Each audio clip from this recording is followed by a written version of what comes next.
Todos vieron lo que luché, lo que sufrí. Por eso mis estados, por eso mis historias despidiéndome. El viernes, si Dios quiere, a esta hora ya no estoy en este mundo, gonorreas. Estaré descansando al lado de mis abuelitas arriba, encontrándome con mis hermanos pecosos. Estaré con Marioneto, estaré con Turco, con Pollo, con Barranca, con Moreno. Estaré arriba alentando desde la más alta. Sí, se acabó la vida para y gonorreas y el médico Néstor le dijo a Costa que si el tratamiento no funcionaba tenía que ser amputada su pierna derecha y si así tampoco tendrían que hacerlo con todas las extremidades donde se desplazara la enfermedad, y allí fue cuando finalmente este joven tomó la decisión de solicitar la eutanasia y fue aprobada para este viernes 30 de agosto. Incluso, como lo mencionábamos, este joven tuvo la posibilidad de hablar con pues su hincha, o más bien su jugador más amado de Millonarios. Él es Radamel Falcao García y esto fue lo que le contó. 5 años luchando contra ello, con una bacteria cancerígena.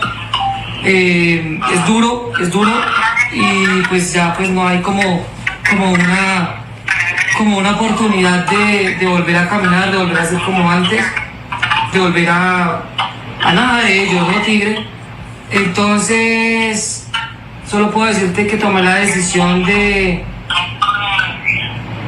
la eutanasia. Allí estaba hablando con Radamel Falcao García, quien le hizo una videollamada, pues mientras él está en este momento en el hospital San Ignacio. Allí tuvo la oportunidad de hablar con el Tigre y con sus hijos, incluso con su esposa, con la esposa de Radamel Falcao García, donde le expresaron, pues aparte de su apoyo también, pues todas sus condolencias por lo que le estaba pasando a este joven que, como le mencionó Néstor, va a tener la eutanasia este viernes 30 de agosto. Dice este joven que el dolor se lo han tratado con morfina, empezó con una dosis mínima de 4 miligramos y ahora se dieron cuenta que el dolor es tan fuerte que tiene una dosis de 10 miligramos y menciona lo siguiente, le contó incluso a Falcao: estoy sufriendo mucho, estoy con muchos dolores, me retuerzo, la morfina ya no me quita el dolor, pero me lo calma, Néstor.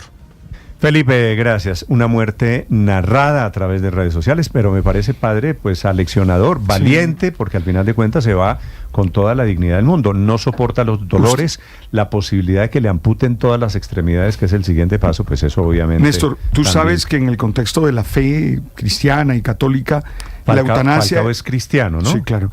La eutanasia es considerada un pecado, porque tú no eres dueño de tu vida. Así como no le puedes quitar la vida a otro, no te puedes quitar la vida tú. Sin embargo, y aquí yo como pensador, como creyente, digo, estos casos a mí me cuestionan. Es decir, en este caso, yo creo que es una decisión que todos tenemos que respetar, una decisión consciente, que la iglesia y una se decisión... a esto sería absurdo. No, y cada persona en este caso es dueño de la vida. Además que, lo voy a decir teológicamente, si nosotros creemos que al morir vamos a la presencia de Dios y que eso es lo mejor que nos puede pasar, en una situación como la que él está, la decisión es totalmente... Yo se lo voy a poner al revés, padre. Dígame. Felipe, usted que lo ha tenido de cerca, para un caso como este, el de Javier Acosta, es la eutanasia. Claro. Es decir, claro, sin lugar a dudas, este es el ejemplo perfecto. Eso es incuestionable. ¿En qué momento usted comienza, Felipe? Y eso lo decide cada uno. Hay personas que seguramente por razones de fe o de lo que sea, deciden no aplicarse la eutanasia. Sí, perfecto, es respetable. No es obligatoria, ni más faltaba. Como usted puede ya decidir también que frente a determinadas enfermedades o circunstancias, qué quiere que le hagan o qué quiere que no le hagan. Vea, yo la semana pasada me enteré que hay una nueva línea de la medicina, yo no la conocía, se llama la bioética. Y usted ya pide su cita particular, toca en la Fundación Santa Fe de Bogotá, lo reciben unos médicos especializados en bioética, y le explican todas las posibilidades que usted tiene frente a enfermedades graves: Alzheimer, un paro cardíaco, un derrame cerebral, un cáncer, etcétera, y le explican y le dicen, mire, usted puede hacer esto o puede hacer aquello. Es decir, usted deja una voluntad anticipada, entre otras cosas, para liberar uno a los miembros de su familia de si lo desconecto o no lo desconecto. Bueno, en fin, todas estas cosas me parece buen a las dato, que se enfrentan las familias. Me parece buen dato porque esto es lo que uno habla en una conversación. Es que se lo digo porque yo me enteré la semana pasada y el próximo 3 de septiembre ya tengo la cita en la Santa Fe con una médica bioética, porque yo quiero liberar a mi hija fundamentalmente de tener que tomar adelante decisiones que la van a poner en Felipe, que son decisiones Pero imagínese que muy este pelado, difíciles. imagínese que este Felipe, pelado porque- no pudiera. Porque en su caso su hija, usted imagínese usted sufriendo, inconsciente, Se sufre todo el poder mundo. tomar la decisión. Claro, Si usted por eso es deja- tan importante dejar Claro, estas sí. voluntades Ahora, anticipadas. Este caso, Felipe, el de Es él Javier mismo. Acosta, él está plenamente consciente. Claro, pero además, no solo consciente, luchando Néstor. primero por su vida y ahora por su muerte.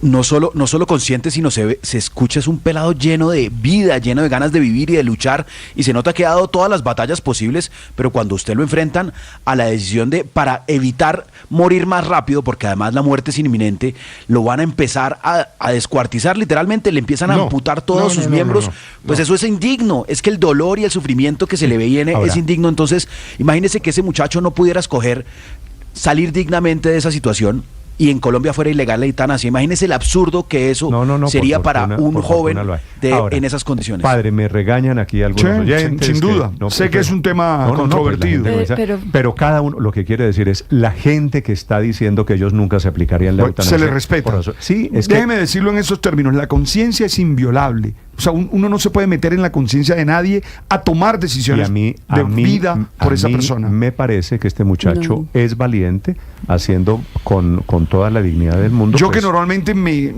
pongo así todo frente al tema de la eutanasia, en este caso la No, yo sí entiendo creo que fue perfectamente. un gran pero- avance, la entiendo un gran perfectamente. avance jurídico en Colombia, aprobar y legalizar la eutanasia y reglamentarla desde el año 2015, porque es que si no, lo que obligaba la prohibición era que se hiciera escondida. Claro. Y a que se hiciera había sin forma, asistir. había forma de hacerla claro que escondida. Claro, sin que lo asistiera un médico, sin que lo cubriera el sistema de salud. Y yo sí creo que es un derecho absoluto en Colombia. Desde el 2015 hasta diciembre del año pasado se aprobaron 692 eutanasias, y creo que esas personas no solamente decidieron en libertad, sino que descansaron. Pero además, María Consuelo, Felipe, usted Que que se está con llama- el tema de los médicos en la Santa Fe, no es que uno va al médico, ojo, padre, Y dice, yo me quiero morir mañana. No, No, es que, no es exactamente. así. No es eso, no es así, es una cosa seria. No es la trivialidad de me quiero suicidar mañana, ¿por qué?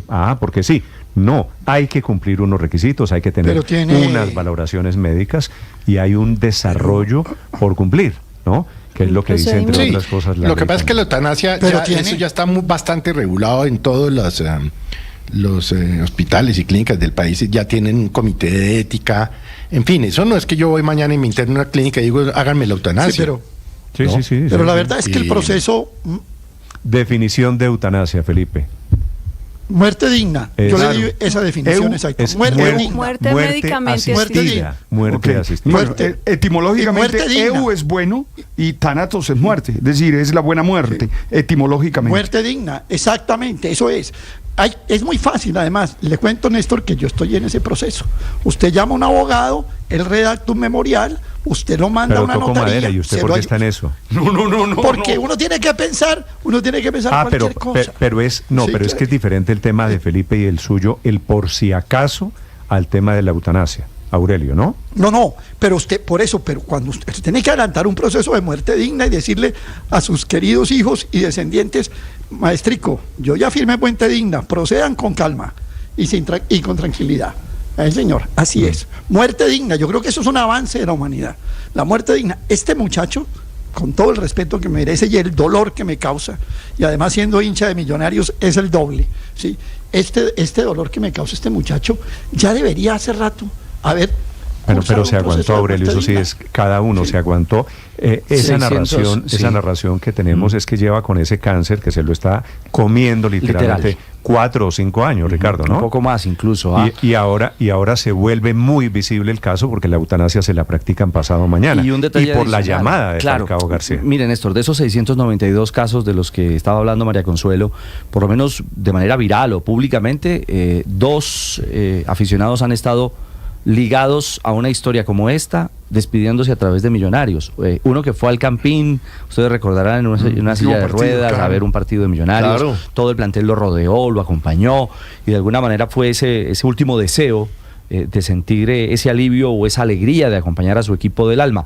En este caso, sin duda que Javier se lleva este viernes también el gusto, la emoción, el privilegio de haber podido dialogar algunos minutos con un hombre que es muy sensible. Yo creo que más allá de lo religioso, lo de Falcao es un tema de humanidad. Sí. Lo de él y Falcao es un muy buen ser humano. Sí, es un gran ser humano. Bueno, pues Falcao le hace la videollamada y termina él contándole su drama. Hincha de Millonarios. Ojalá, Néstor, esto salga bien para ese muchacho, porque recuerde el caso de la señora Sepúlveda, que fue el último gran caso que se discutió en Colombia alrededor de la eutanasia, que a última hora le frenaron la eutanasia porque a juicio de la familia una nota periodística indicaba que ella no cumplía con los requisitos. Acuérdese de eso. Aquí no hay en realidad una nota periodística, hay videos del mismo, la llamada con Falcao. Esa la graba la familia. Y no pareciera haber una oposición hoy de nadie frente al tema. Esperemos que no la haya. 8 de la mañana, 11 minutos.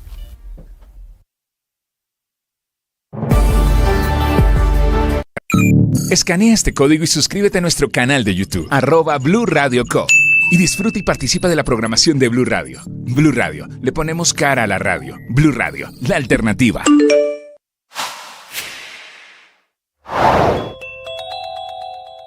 Son 34 los ministros que conforman el gabinete de Nicolás Maduro y 16 de ellos, es decir, prácticamente el 50% tuvieron cambios. En algunos casos entró un ministro nuevo y en otros fue un pase de una cartera a otra responsabilidad.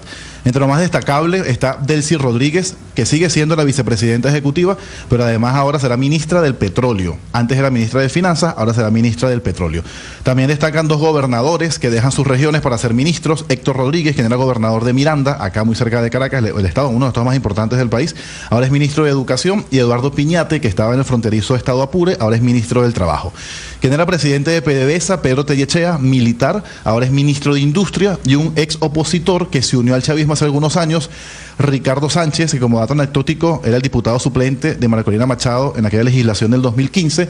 Él ahora, Ricardo Sánchez, es ministro de Educación Universitaria. Pero sin duda, lo que más llamó la atención, y de hecho es titular en prácticamente todos los medios acá, es el regreso de Diosdado Cabello al tren ejecutivo, que sin duda radicaliza el gabinete de Nicolás Maduro. Y es que, pues, uno de los cargos de mayor relevancia, es decir, ministro de Interior, Justicia y Paz. Un despacho que él ya ocupó en 2002 y de hecho desde 2010 no era parte del gabinete cuando fue ministro de Obras Públicas, todo esto bajo la presidencia de Hugo Chávez.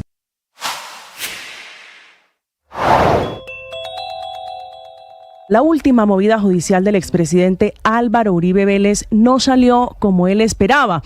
El pulso se lo ganó la Fiscalía en el Tribunal Superior de Bogotá, que negó la nulidad con la que él y su defensa, el abogado Jaime Granados, buscaban tumbar el proceso hasta la acusación o el llamado a juicio. El recurso fue presentado con el argumento de que a Uribe le habían violado varios derechos fundamentales, entre ellos el derecho al debido proceso y la defensa, porque no tenía claras las circunstancias de tiempo, modo y lugar en el que realizó la conducta ilegal que la Fiscalía le atribuye y por la que está a un paso de un juicio por fraude procesal y soborno a testigos. El conflicto lo dirimió el magistrado Manuel Antonio Merchán, que concluyó que no hay irregularidades en la actuación de la Fiscalía cuando decidió adicionar el delito de soborno, porque la ley permite adicionar nuevos delitos en el trámite de la acusación. Esta decisión del tribunal es inobjetable, es decir, no hay posibilidad de interponer nuevos recursos o acciones que demoren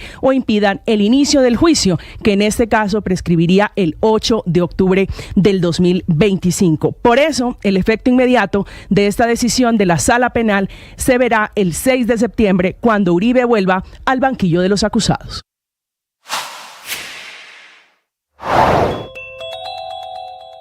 Novelas que no terminan. La de los pasaportes, el gobierno decide hoy jueves prorrogar el contrato a Thomas Gregan Sons para que siga imprimiendo los pasaportes después del 2 de octubre, cuando se vence el contrato ya renovado con Thomas Gregan Sons. Es decir, el gobierno le quería quitar el contrato a Thomas Gregan Sons, le quitó la licitación a Thomas Gregan Sons para llegar nuevamente a entregarle el contrato a Thomas Gregan Sons. Se dieron cuenta, se están dando cuenta en la Cancillería, que es la firma que garantiza una buena impresión, diseño y desarrollo del tema de los pasaportes en Colombia. Es decir, no va a haber, por fortuna, estás escuchando Blue Radio el contrato. Y BlueRadio.com.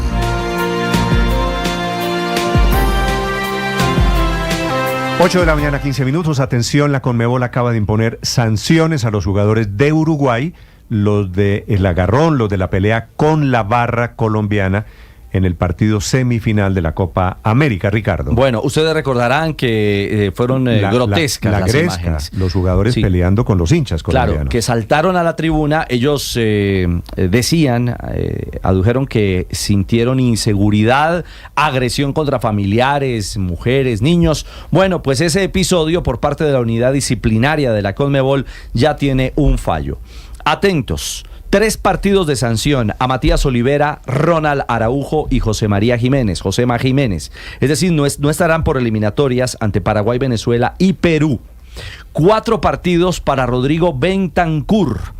No estará con Paraguay o contra Paraguay, Venezuela, Perú y Ecuador. Ese fue el que lanzó el botellazo y le cayó al a un asistente, a un colaborador. Y al que más dura sanción le han impuesto es a Darwin Núñez, el compañero de Lucho Díaz en el Liverpool. El de la silla. Que fue el más gamín de todos. Y al que también recibió un recto o un jab, exactamente, padre, en la tribuna por parte de un aficionado con camiseta de Colombia. Darwin Núñez, 5 partidos de sanción. No estará ante Paraguay, Venezuela, Perú, Ecuador y escuchen bien, Colombia.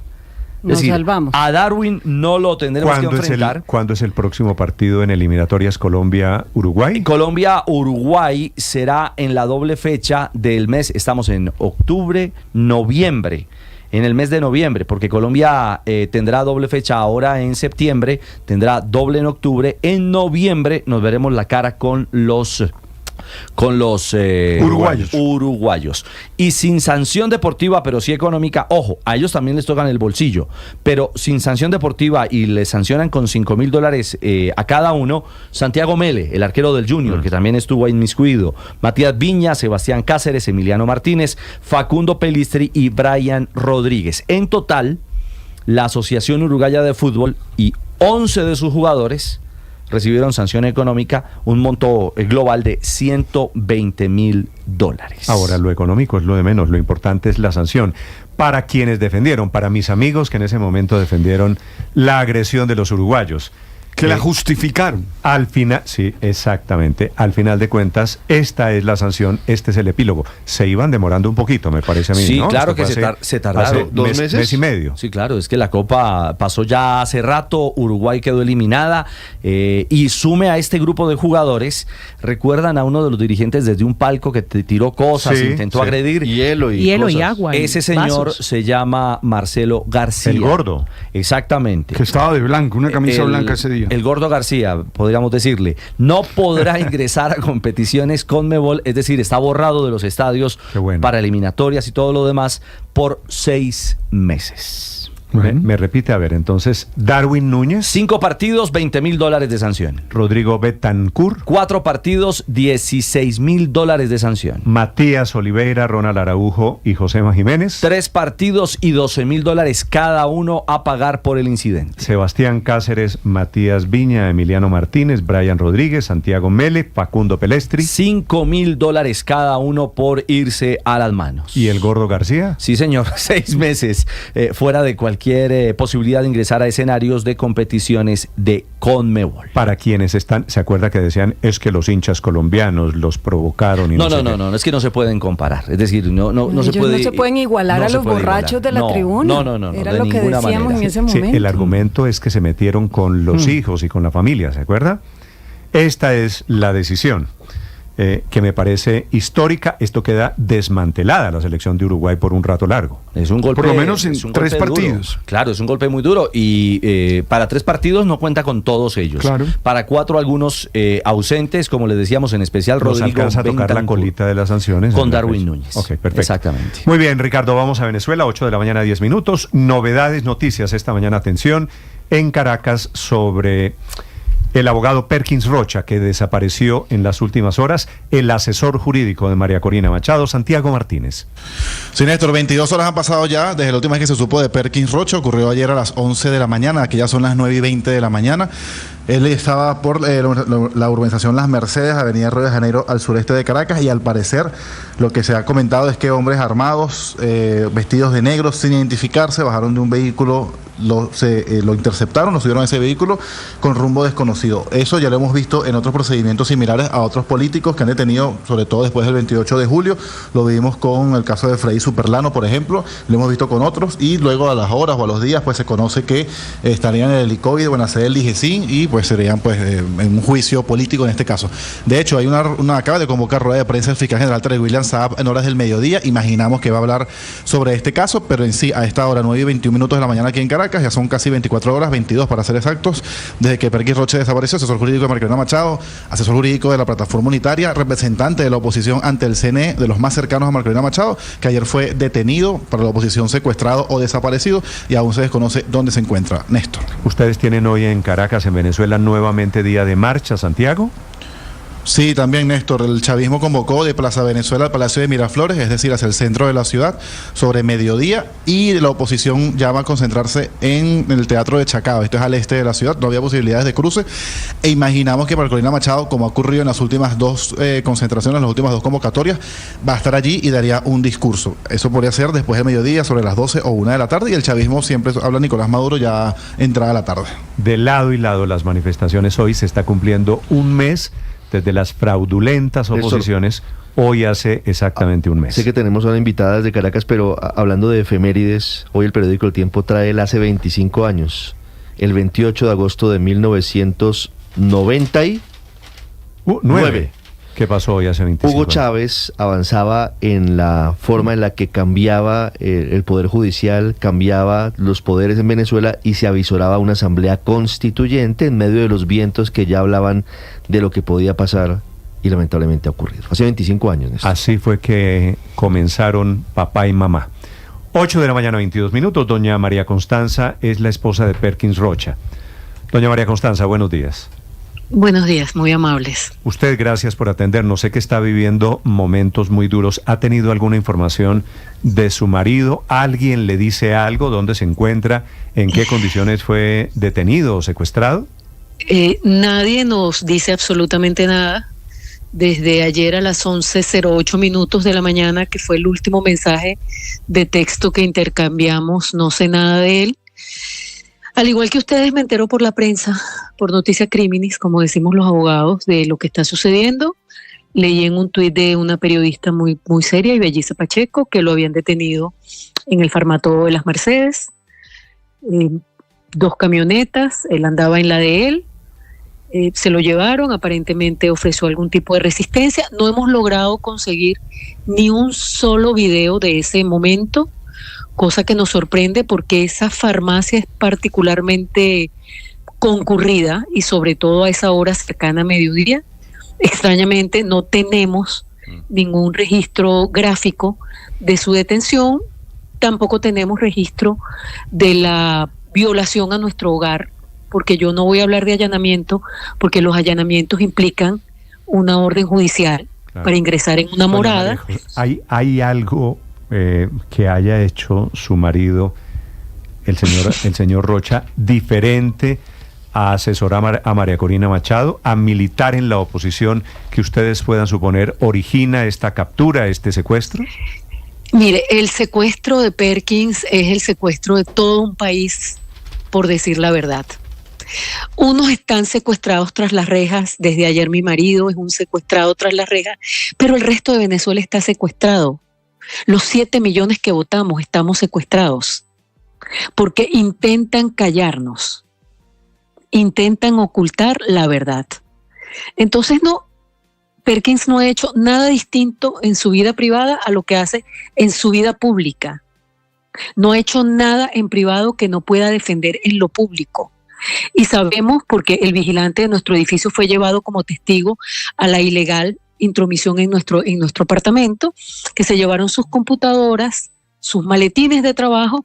No sabemos qué más se pueden haber llevado, no sabemos qué más pueden haber dejado, y eso me preocupa más, porque en verdad se llevaron sus ideas de libertad, se llevaron sus manifiestos de libertad, se llevaron su defensa a ultranza de las libertades públicas, se llevaron su bonomía, su ciudadanía. Y entonces ese actuar privado de Perkins que se refleja en sus computadoras, lo dice públicamente sin temor. Así que los hallazgos que ellos, si se vanaglorian de lo que se llevaron, pues mire, nada distinto a lo que ha dicho en cada oportunidad que los micrófonos se han abierto para él.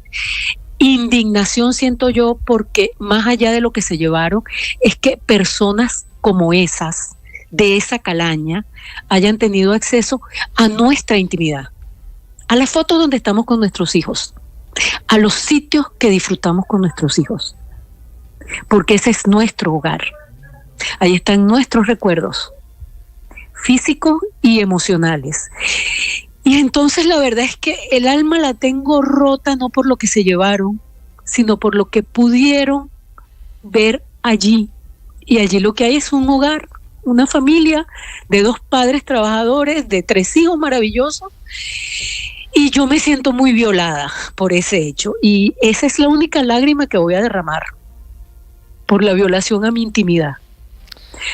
Porque tuvieron acceso a lo más sagrado de nuestra vida, que es nuestra familia. Pero no voy a echar ni una lágrima por su detención. No voy a callarme. Porque Perkins, y como Perkins, los 4 jefes de campaña, mis amigos que están en la embajada ahora bajo la tutela de Brasil, Magalí, Claudio, Humberto, Pedro, los 100 menores de edad detenidos arbitrariamente y vejados por este régimen oprobioso, los más de 1.500 detenidos desde el 28 de julio por ser testigos o por simplemente pensar distinto y atreverse a decirlo. Por Perkins y por todos ellos, yo no me voy a callar. Doña María Constanza, sobre eso quiero preguntarle, porque obviamente lo que pretende el régimen con este secuestro, con esta detención a pocas horas de la marcha de hoy, es generar zozobra y temor y evitar que los venezolanos sigan protestando por la injusticia que ocurrió el pasado 28 de julio. ¿Ese efecto puede llegar a ocurrir, o el efecto de dolorosamente bajo presiones, bajo torturas, obligar a su esposo a que, como siempre lo han intentado, vincular a María Corina Machado con planes que ellos consideran obviamente criminales, ellos intentando, el régimen intentando montar un caso en contra de ella? Con respecto a si esto puede desmovilizar a la gente, que es la primera parte de su pregunta, yo quisiera decir de verdad a todo el que me pueda escuchar que es lógico, justificable, y yo lo entiendo perfectamente porque lo vivo a día, tener miedo. Lo que no podemos permitir es que el miedo nos inmovilice. Tenemos que insistir con la calle. Tenemos que demostrar que somos una mayoría. En las urnas fuimos 7.300.000 ciudadanos de bien contra 3 millones, muchos de ellos obligados. Tenemos que patentizar esa mayoría abrumadora en la calle. Y por eso mi llamado es a que no dejemos la calle, que no dejemos solo ni a María Corina ni a Edmundo, que es nuestro presidente electo. Con respecto a si podrán doblar a mi esposo, mire, mi esposo y nuestra familia en grupo tenemos largos años de lucha. Mi esposo desde el 2003 ha sido perseguido por este régimen oprobioso cuando fue presidente de la Corte Primera en lo contencioso administrativa. Luego lo persiguieron en el 2015 cuando fue miembro del Comité de Postulaciones Judiciales, y desde diciembre, que está sin pasaporte y con sus cuentas en bolívares bloqueadas, es perseguido por este régimen, que está en etapa terminal. Es que yo creo que a Perkins, ni que le digan que me detuvieron a mí, que espero que no suceda, porque yo tengo que estar afuera para defenderlo a él, lo van a poder obligar a decir algo que no es verdad. La verdad ha sido la bandera de su vida y ha sido la bandera de nuestra vida. ¿Cuántos años tiene Perkins, doña María Constanza? Perkins tiene 61 años. ¿Y está bien de salud? Absolutamente. Además que es un tipo sumamente deportivo, no tiene patologías, es sano mentalmente, físicamente, y tiene todo el apoyo de su familia, porque nosotros no tenemos que reclamarle nada a Perkins. Y si este mensaje le llega, yo quiero decirle de verdad que Perkins, estamos orgullosísimos de ti. No te van a poder doblegar, porque nosotros no vamos a permitir que tú decaigas. Su lucha es la nuestra, la compartimos, la asumimos, conocíamos los viejos. ¿Cuántos hijos tienen ustedes, doña María Constanza? Tres. ¿De qué edades? 3 varones, el mayor es de su primer matrimonio, tiene 40. Conmigo tiene 2, uno de 29, economista, maravilloso. Y el menor de 22, que estudia diseño de videojuegos. Toda la familia es plenamente consciente de lo que está pasando y eran conscientes del riesgo. ¿Habían hablado en algún momento de esto que le está pasando iba a pasar? Claro que sí. Era una posibilidad muy cierta, muy cercana, pero como todo usted sabe, ¿no? Yo a veces creo en las soluciones mágicas o divinas y digo, a nosotros no, pero bueno, cuando sucede que a nosotros sí, no nos queda de otra sino que seguir avanzando. Porque es que para atrás ni para coger impulso nosotros. Vale. Pues es muy conmovedor escucharla a usted, doña María Constanza Cipriani, porque es el testimonio de la opresión, la cara más oscura de una dictadura que es la que hoy gobierna a Venezuela. Estos minutos simplemente para expresarle que no están solos, que hay alguien en Colombia que los quiere y que reza por ustedes, doña María Constanza. Agradecidos por la solidaridad, por siempre mantenerse al lado nuestro y finalmente les pido que como usted bien ha dicho, sigan acompañándonos en este proceso duro porque yo estoy convencida de que más temprano que tarde amanecerá en esta tierra de gracia. Sí, de momento es de noche, pero ahí está cerquita del amanecer. La última víctima de esta cadena interminable de opresión es don Perkins Rocha, su esposa María Constanza Cipriani. Un gusto saludarla, señora Cipriani. Gracias. Muchísimas gracias. Adiós. A usted. Néstor, antes, después de las elecciones hablamos con Perkins Rocha aquí en Mañana Blue. Sí, ¿Lo recuerda? Claro. A él no le permitieron entrar a la sala de totalización, no le permitieron, a pesar de ser el delegado de la campaña de Edmundo González, entrar al Consejo Nacional Electoral cuando estaban cometiendo el fraude. No le permitieron llegar a la oposición ni a Perkins Rocha en ese momento a mirar qué estaba pasando con los votos el 28 de julio. Este es el gobierno que tiene amigos en Colombia que los protegen y que están dispuestos a todos. 8:32. Estás escuchando Blue Radio. Escanea este código y suscríbete a nuestro canal de YouTube, @Blue Radio Co. Y disfruta y participa de la programación de Blue Radio. Blue Radio, le ponemos cara a la radio. Blue Radio, la alternativa.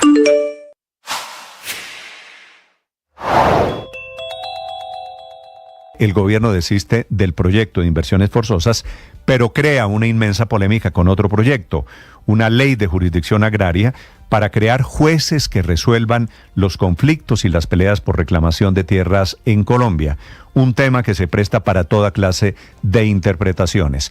Parlamentarios del Partido Verde que apoyan o apoyaban al gobierno están diciendo que esa ley incluye la figura de la expropiación express. Hay un concepto inclusive de quien fue ministra de Agricultura del gobierno Petro, la exministra Cecilia López, que dice que efectivamente hay un artículo que permitiría una expropiación sin el lleno de requisitos legales. Dice el gobierno que no es expropiación porque las decisiones siempre tendrían que pasar por un juez. Y dice el gobierno que quienes lo están interpretando de esa manera es que no han leído el proyecto, una pelea política que va a crecer en la medida en que se tramite ese intento. Los seres humanos somos libres, decidimos cómo vivir. Esa es una capacidad que nadie puede quitarnos.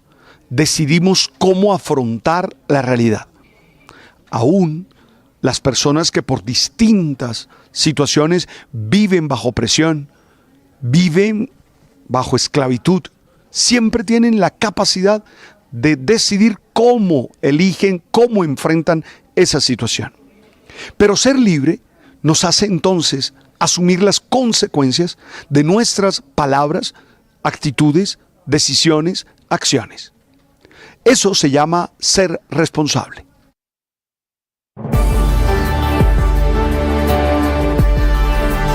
8 de la mañana, 34 minutos, mucha atención. Ya hay fecha para el paro de camioneros, protesta muy dura que será el último día de este mes de agosto, viernes, es decir, pasado mañana, anticipando que de pronto el 1 de septiembre sube el precio del diésel, que es el anuncio que ha hecho el gobierno nacional. Miguel Garzón.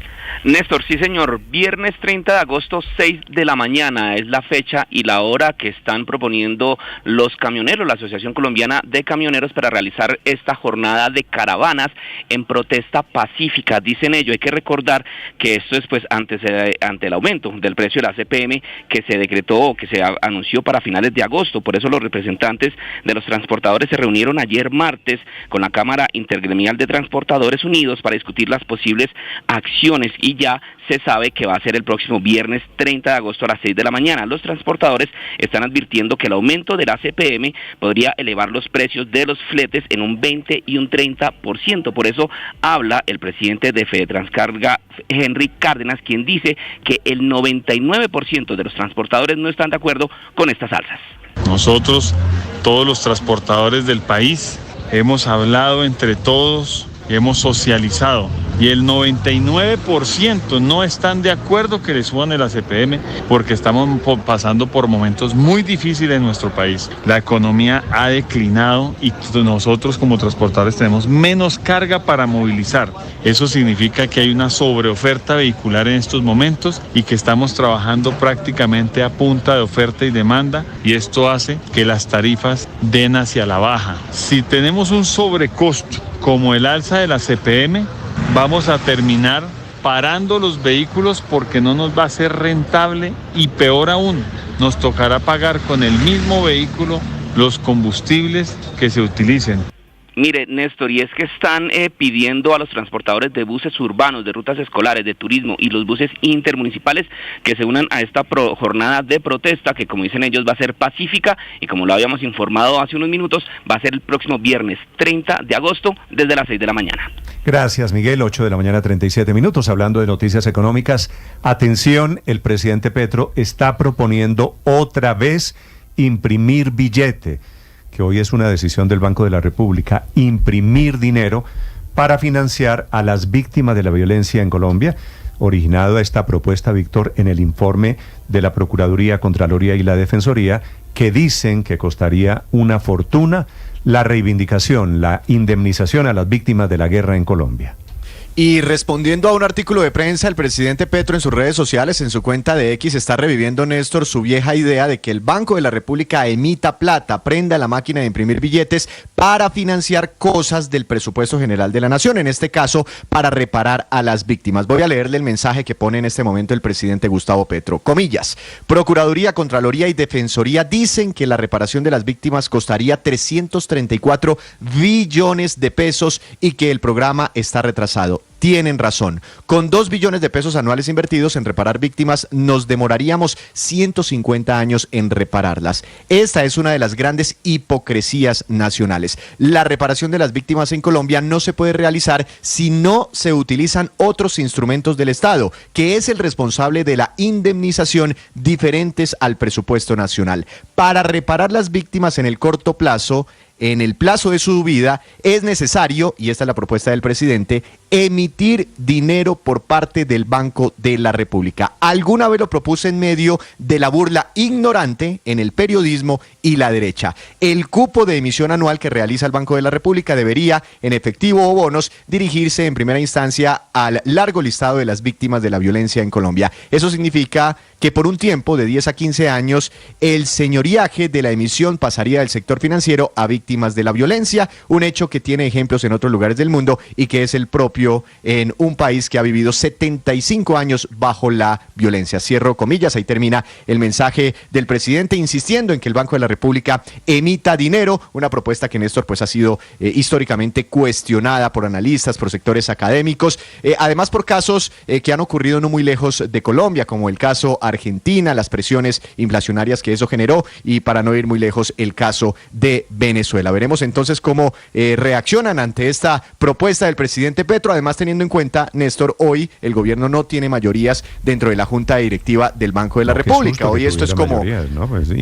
pero, a ver, Víctor, pero déjeme decirle una cosa. Dice el presidente Petro, señoriaje. Primero que todo, no es señoriaje, es señoriaje, que es un término feudal para referirse a platas que salen del banco emisor. Sí. Primero, no es señoriaje, señor presidente. Segundo, no es burla. No es la extrema derecha. Usted se imagina, Víctor, si el presidente dice reemplazar 2 billones anuales que se destinan hoy a las víctimas, reemplazarlo por emisión en 10 o 15 años, estoy haciendo cuentas aquí a mano alzada, significaría, Felipe, emitir anualmente. Emitir quiere decir fabricar billete. Como no tenemos billete, vamos y pues lo fabricamos, ¿no? Como si eso creciera debajo de los árboles. E imprimir anualmente cerca de 30 o 35 billones de pesos. Billones. Eso es 1.5 reformas tributarias, Néstor, en impresión de dinero que causaría un aumento en precios. Es que la experiencia ya está ahí en Argentina, en Venezuela. Le pongo otro ejemplo al que dijo Víctor. En el gobierno de Alan García en Perú, la inflación se disparó por una impresión de moneda para financiar el gasto público, y ese impuesto de señoreaje es básicamente el gobierno imprimiendo recursos, billetes, moneda, para financiar el gasto público, lo cual genera inflación y termina diluyendo el ingreso real de las familias, porque los precios tienden a aumentar, y con eso se queda el gobierno, no los bancos, se queda principalmente el gobierno con ese impuesto de señoreaje. Si usted saca, a ver, entonces Víctor, no es cierto que se queda el sistema financiero con eso. De la nada, 30 billones de pesos en circulante. ¿Qué produce ¿qué produce eso? Pues inflación, miseria, depreciación, presiones de precios, devaluación de nuestra moneda. Es que no hay que meternos a leer muchos libros y cosas y a leer papers e investigaciones. No, los casos están aquí a la vuelta de la esquina. Vaya, asómese a Argentina nada más, o vaya, asómese a Venezuela. Pero en eso, lo que yo le quería decir es que esto hay un ejemplo de Colombia.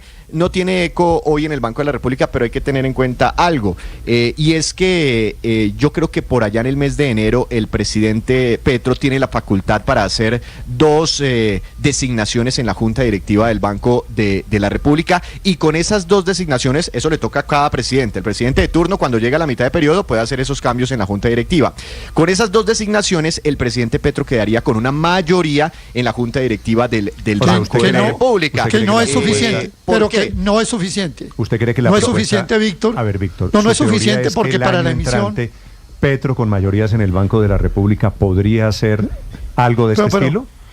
No, porque Aurelio, yo ya sé para dónde va Aurelio y tiene un punto, pero digamos, empieza a tener mayorías en el Banco de la República, controlando 4 de los 7 miembros, y además se viene cambio en la gerencia, del Banco de la República. El doctor Villar termina su periodo en diciembre o en enero de este año, entonces todas esas cosas hay que tenerlas en la ecuación. Pensé que usted me iba a decir el Banco de la República es absolutamente independiente y el Banco de la República toma decisiones lejos de los caprichos del presidente.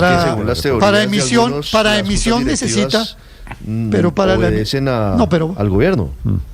Pero para la emisión necesita unanimidad de la Junta. No basta con la mayoría. Eso sí está clarísimo, necesita unanimidad. Entonces, pues, por esa vía no sería fácil. Pero hay algo que yo sí quiero señalar, Néstor. Pero ¿para qué está establecido el Banco de la República en la Constitución colombiana? Para controlar la inflación. Felipe, para controlar la inflación. No tendría ningún sentido que permitan la emisión. Claro, de acuerdo. Pero es un órgano independiente cuya misión principal, usted tiene razón, Felipe, es luchar contra la inflación. Ese es el objetivo del Banco de la República. La emisión pero en Colombia ya pasó. Señora, pero en Colombia ya pasó, Néstor. Aurelio. En la pandemia, el Banco República emitió en emisión neta 32 billones de pesos. Pero entonces, ¿cuál es el punto mío? Eso fue correcto haberlo hecho en ese momento, pues por las necesidades económicas de ahí. Lo que me llama la atención es que Petro pida una actitud similar cuando él mismo se ha quejado de eso que pasó.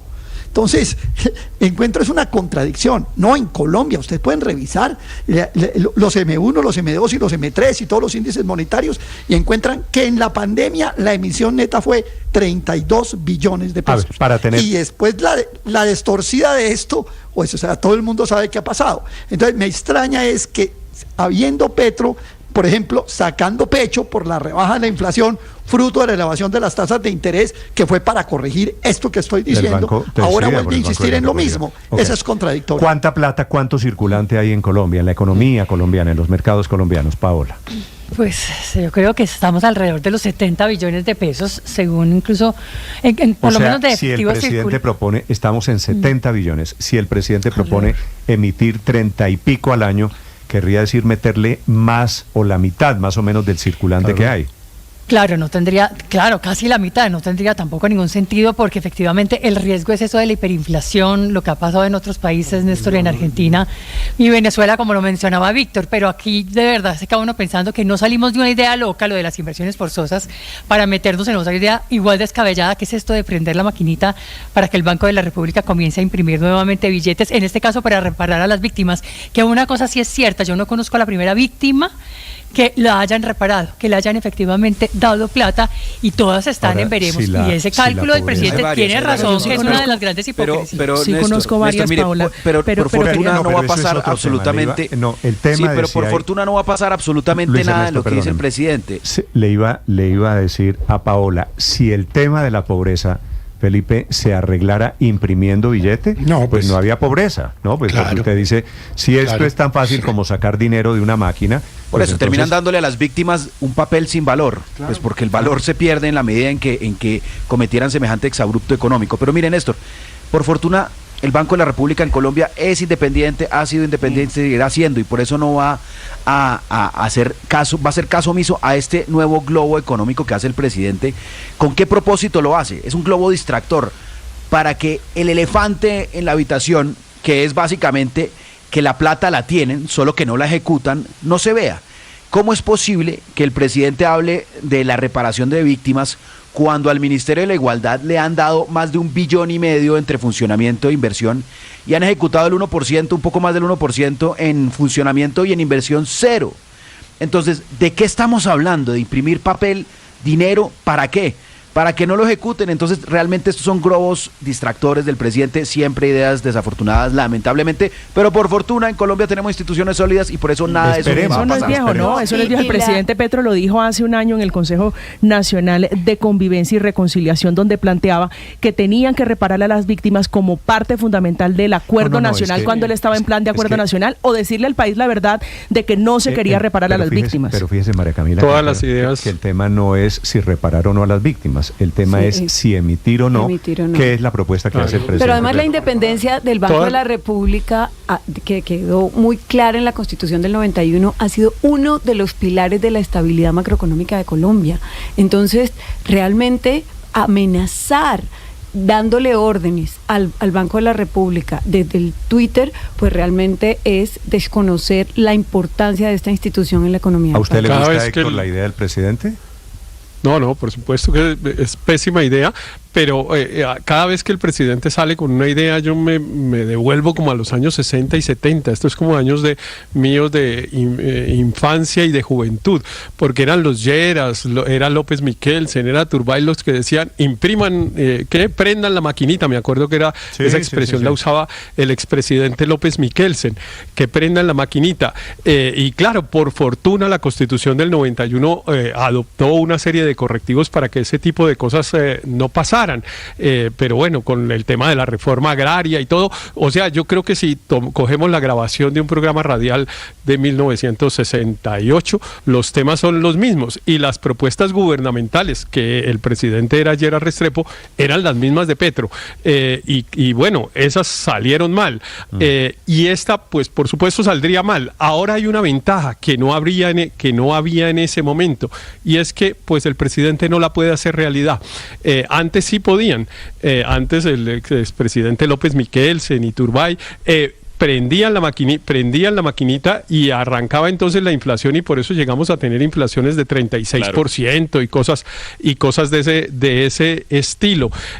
Pero a mí lo que me parece más malo, más que desde el punto de vista económico, que pues yo no soy experto en ese tema, me parece es una noticia muy triste para las víctimas, porque yo, Néstor, acompañé hace 2 años a la bancada de las curules de víctimas para, entre otras cosas, pues tratar de marcar, digamos, cuál podría ser su agenda, y su principal agenda era cómo se aceleraba el proceso de indemnización de las víctimas, que, como dice el presidente Petro, al ritmo que vamos lleva 150 años. Y 2 años después, la respuesta que da el presidente Petro es que él no tiene ninguna fórmula viable, porque la que propone es una que no se puede hacer realidad. Me está escribiendo Gustavo Bolívar, Felipe, Gustavo Bolívar, que es el director, pues una persona, debo decirle, recordarlo, muy cercana al presidente Petro, y me dice que Duque, y le agradezco que quiera participar en este debate, que Duque imprimió 61 billones. Gustavo, doctor Bolívar, esto es parcialmente cierto. Duque no imprimió, el que imprimió fue el Banco de la República, que es independiente, y la razón por la que el Banco de la República imprimió fue por un detallito que no es menor, que fue la pandemia. Y fue el Banco de la República en el que ejercicio de su independencia decidió, Víctor, creo recordar, tomar la impresión de sacar una plata que no había en ese momento y se necesitaba para lo que Bolívar quería, entre otras cosas, que era atender el estallido social, la pobreza que generó la pandemia, la falta de empleo, la necesidad de subsidios. Para eso fue que se imprimió. Es que el Banco de la República imprime todo el tiempo, Néstor, y él va mirando las necesidades sobre las transacciones que se hacen en la economía, las necesidades de oferta de dinero, y mira qué tanto imprimir. Durante la pandemia, después de esos momentos tan críticos, el Banco de la República aumentó sus impresiones, pero no le dio la plata directamente al gobierno nacional para que desarrollara sus objetivos y sus propuestas y demás. Es una impresión para la economía que se canaliza a través del sistema financiero, y no fue por decisión del presidente claro, Iván es que Duque. el presidente... Ahora, yo creo, Andrés, que lo que van a decir es que el presidente Duque en ese momento nombró a la Junta Directiva del Banco de la República, la mayoría, y que por orden del presidente Duque seguramente es que hicieron esas impresiones. Pero técnicamente lo que ocurrió fue eso. El Banco de la República, mirando las necesidades de la economía, hizo esas impresiones. Pero eso realmente, este trino del presidente realmente, Néstor, como decía Héctor, es una pésima noticia para las víctimas, porque palabras más, palabras menos, lo que les está diciendo es que no va a hacer nada, que no piensa hacer nada, que lo único que haría, mejor dicho, que la suerte de las víctimas depende de una idea que es completamente imposible, que por supuesto él en su estilo particular siempre la expresa de manera arrogante y agresiva, como la expresa en este trino. Pero una cosita para tranquilidad de la audiencia, Néstor, ni siquiera con los nombramientos que vienen el próximo año podríamos decir que el presidente tiene en sus manos o en el bolsillo una mayoría en la Junta del Banco de la República, porque una cosa es que el presidente nombre a los miembros, pero otra cosa es que les pueda dar órdenes a los miembros una vez están allí. Tan pronto una persona asume... ¿Ecopetrol? No, pero es que esto... hoy, Andrés. No, es solo para muy, recordarle, muy por favor, para recordarle. No, señor, es muy diferente, muy distinto. Una persona asume su cargo de miembro de la Junta Directiva del Banco de la República por un periodo fijo, no la pueden tocar, sus actuaciones son completamente independientes, no está sometido a las órdenes de nadie. El presidente lo puede llamar 70 veces al día si quiere, a gritarle que una vez una persona asume su cargo como codirector del Banco de la República, es completamente independiente y puede hacer lo que quiera. Usted tiene razón, Andrés, pero hoy obviamente el tema de juntas directivas, de qué hacen las juntas directivas, de qué tantas órdenes siguen del presidente de turno, obviamente es un tema más difícil de entender. 8:53 minutos, hablando de lo de esta mañana, estoy de acuerdo. Es un globo, es una idea, es un globo al aire del presidente Gustavo Petro. En segundos, una noticia económica que no es un globo, que es el acuerdo económico con los bancos para no hacer inversiones forzosas, un acuerdo para destinarle 55 billones de pesos a la economía colombiana. Estás escuchando Blue Radio. Escanea este código y suscríbete a nuestro canal de YouTube, @Blue Radio Co. Y disfruta y participa de la programación de Blue Radio. Blue Radio, le ponemos cara a la radio. Blue Radio, la alternativa.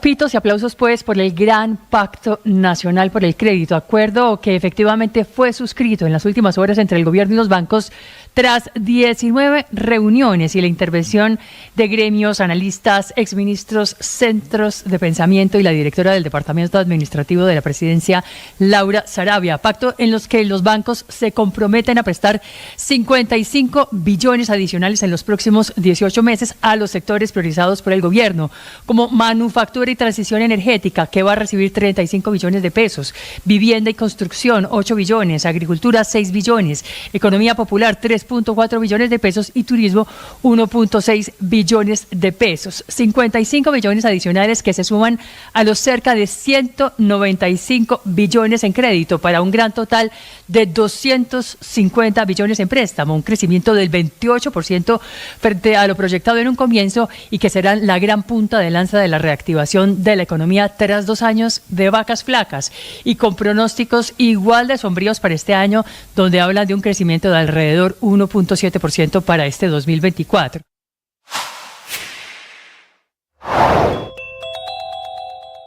Superada la escasez de combustible para avión en Colombia, ahora pasamos a la etapa de explicaciones por parte de quienes habrían tenido algún tipo de responsabilidad en la crisis.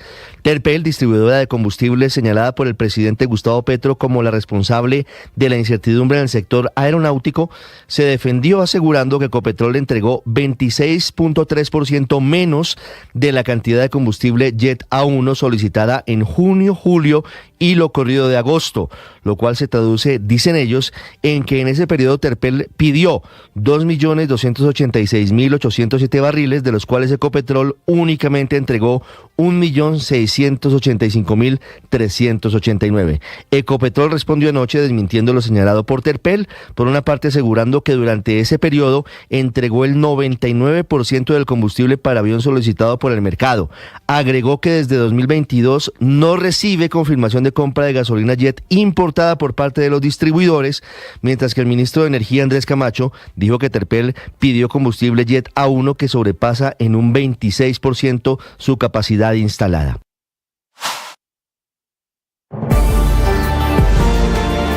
Ocho de la mañana, 56 minutos. Los bancos están explicando esta mañana cómo va a ser la destinación de los 55 billones de pesos. Este es el monto de la inyección pactada con el gobierno colombiano para 5 o 6 sectores de la economía colombiana que van a ser tratados a través de estos mecanismos financieros de una manera diferente. Con el presidente de la Asociación Bancaria, Marcela Peña. Néstor, buenos días. Pues mire, la idea es pasar de 194 billones a 249 billones de pesos en 5 sectores que el gobierno considera estratégicos. Estamos hablando de vivienda, industria, agricultura, economía popular y turismo. El objetivo es que las próximas 3 semanas tengamos reuniones sectoriales con estos sectores para definir ya el operativo, cómo es que se van a entregar a cada uno de los sectores. Los interesados en estos créditos simplemente van a tener que acercarse a su banco de confianza, preguntar por los créditos y allí es donde los van a tener. Ha dicho el presidente de Asobancaria, Jonathan Malagón, que este es un acuerdo en el que nadie perdió. No perdieron los ahorradores, no están perdiendo los bancos tampoco, dice él, pierden los sectores que no están en la lista de los estratégicos y en cambio todos ganan, principalmente la economía, y por ahí quiero comenzar. Presidente, ¿cuál es la expectativa de crecimiento adicional? ¿Cuánto vamos a crecer de más cuando estos créditos ya estén puestos en la economía? Bienvenido a Blue Radio.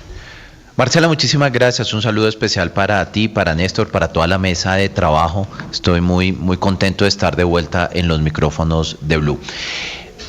Depende de la metodología con la que se estime cuánto es el impulso sobre el crecimiento de la irrigación de créditos de este tipo y de esta naturaleza.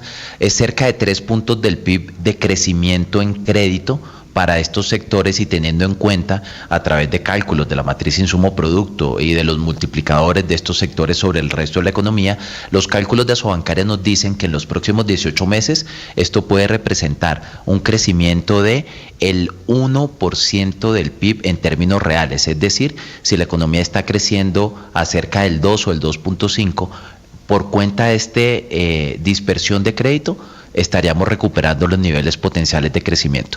El gobierno está haciendo sus cálculos también de cuánto podría ser el tamaño del impulso. Seguramente pronto tendremos a FEDesarrollo que hace lo propio con su modelo de equilibrio general, pero desde la Asociación Bancaria creemos que esto puede representar un punto de crecimiento real durante los próximos 18 meses, lo cual es sin duda alguna la pieza que necesita Colombia en estos momentos para acercarse a sus crecimientos potenciales y sentar por fin, digamos que una recuperación económica que nos lleve a pensar en crecer a más del 3%. Hola, doctor Malagón, buenos días. Buenos días, Néstor. ¿Cómo va? Muy bien, muy contento de estar en los micrófonos. Gracias. Doctor Malagón, ¿a qué tarifas, a qué tasas de interés van a prestar ustedes esos 55 billones de pesos? Lo de ayer no fue un acuerdo de tasas. Digamos que cuando uno habla de productos financieros, tal vez la primera pregunta es esa. Uno piensa que dentro de los parámetros de un crédito, lo principal es el precio. ¿A qué tasa de interés irá? Y lo cierto es que no va a haber una tasa fija, ni una intervención de tasas, ni una tasa máxima. Y las tasas van a variar entre cada uno de los subsectores. Le voy a poner un ejemplo. En el caso de vivienda, ya hay una señal muy clara de tasas. En el último mes y medio, en el marco de estas conversaciones, las entidades financieras redujeron en 450 básicos la tasa de colocación. Un crédito de vivienda hace 2 meses estaba al 14%. Hoy en los créditos de vivienda hay créditos al 10, hay créditos al 9.5, producto de la competencia. No existe algo así como una tasa máxima de vivienda. Pero no entiendo, discúlpeme, lo interrumpo. Si no va a haber una tasa preferencial, si no es una tasa por debajo del precio del mercado, ¿cuál es la gracia de que ustedes le vayan a prestar a estos sectores entonces? No, pero déjeme, Néstor, y termino la respuesta de tasas. Entonces, por ejemplo, en el sector de vivienda, hoy hay evidentemente una tasa por debajo, está incluso por debajo de las tasas de colocación, de captación. Es absolutamente inédito que haya una tasa de vivienda por debajo de la referencia de un TES a 10